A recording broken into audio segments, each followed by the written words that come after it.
স্ত্রীর কাছ থেকে তালাকের নোটিশ পেয়ে আত্মহত্যার ঘোষণা দিয়েছিলেন কন্টেন্ট ক্রিয়েটর আশরাফুল হোসেন আলম ওরফে হিরো আলম। তবে পরিবার এবং সন্তানদের অনুরোধে আত্মহত্যার সিদ্ধান্ত থেকে সরে আসার সিদ্ধান্ত নেন তিনি।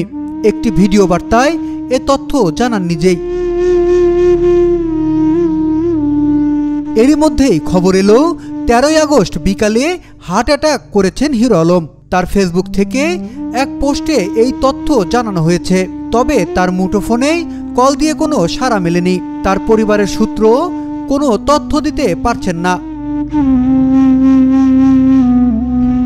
এর আগে মঙ্গলবার বিকেলে আত্মহননের হুমকি দিয়ে ফেসবুকে পোস্ট দিয়েছিলেন আলম। সেখানে তিনি লিখেছেন, রিয়ামণি মিথ্যা কথা বলে, তালাকার পরকিয়া মেনে নিতে পারলাম না। হিরো আলম শুধু খেয়ে মরে না, আজকে সত্যি সত্যি মারা যাব। রিয়ামণির ভালোবাসা মিথ্যা ছিল, তাই মেনে নিতে পারলাম না। রিয়ামণিকে কত ভালোবাসি আজ নিজেকে শেষ করে বুঝিয়ে দেব। আমি রিয়েল ছিলাম। বিকেল 5টায় জানাজা আমার নিজ বাসভবনে। কিছুদিন আগেও রিয়ামণির সঙ্গে বিবাদে জড়িয়ে আত্মহননের চেষ্টা করেন হিরো আলম। বগুড়ার ধনুটে নিজ বাড়িতে গিয়ে বেশ কিছু ঘুমের ওষুধ খান তিনি। এক বন্ধু তাকে হাসপাতালে নিয়ে যান।